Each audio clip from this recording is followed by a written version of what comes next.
আপনি কোনো আধার কেন্দ্র থেকে আপনার বাচ্চার আধার কার্ড করিয়েছেন এবং আধার কেন্দ্র থেকে যে রিসিপ্টটা আপনাকে দিয়েছে সেই রিসিপ্টটা আপনি হারিয়ে ফেলেছেন। কিন্তু সেক্ষেত্রে আপনার আধার নাম্বার বা ওই এনরোলমেন্ট নাম্বারটা তাহলে কি করে পাবেন? আধার কেন্দ্র থেকে যে স্লিপটা আপনাকে দিয়েছিল সেটা কোনো কারণে হারিয়ে গেছে, তার জন্য আপনি এবং পোস্ট অফিসেও আধার কার্ড আসেনি, সেক্ষেত্রে আপনার নতুন আধার কার্ডের নাম্বার বা যে এনরোলমেন্ট নাম্বারটা আপনি কিভাবে পাবেন আজ আমার এই ভিডিওতে সম্পূর্ণ আপনাদের দেখাবো। তার জন্য সবার প্রথমে কি করতে হবে, সর্বপ্রথম ক্রোম ব্রাউজারটিকে ওপেন করতে হবে আর এখানে সার্চ করতে হবে myAadhar.uidi.gov.in। করার পর এখান থেকে কী করবেন, এখান থেকে গো করবেন। গো করার পর ঠিক এরকম একটা ইন্টারফেস আসবে, আপনাকে লগ ইন করার দরকার নেই।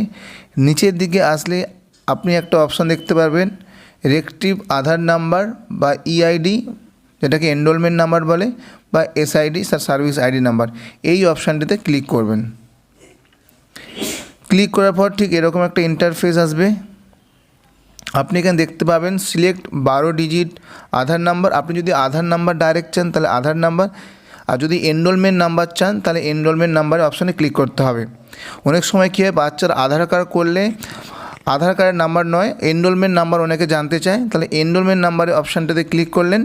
করার পরে এখানে আপনি আপনার আধার নাম্বারে বা জন্ম সার্টিফিকেটে যে নাম ছিল সেই নামটা এখানে দিতে হবে। তারপর তার ডেট অফ বার্থ, আর যে ফোন নাম্বারটা আপনার আধার কার্ডে ছিল বা যদি বাচ্চার হয়ে থাকে তার বাবা মায়ের আধার কার্ডে যে নাম্বারটা ছিল সেই আধার নাম্বারটা কিন্তু এখানে দিতে হবে। দেওয়ার পর এখানে ক্যাপচারটা দিতে হবে, দিয়ে সেন্ড ওটিপি করতে হবে।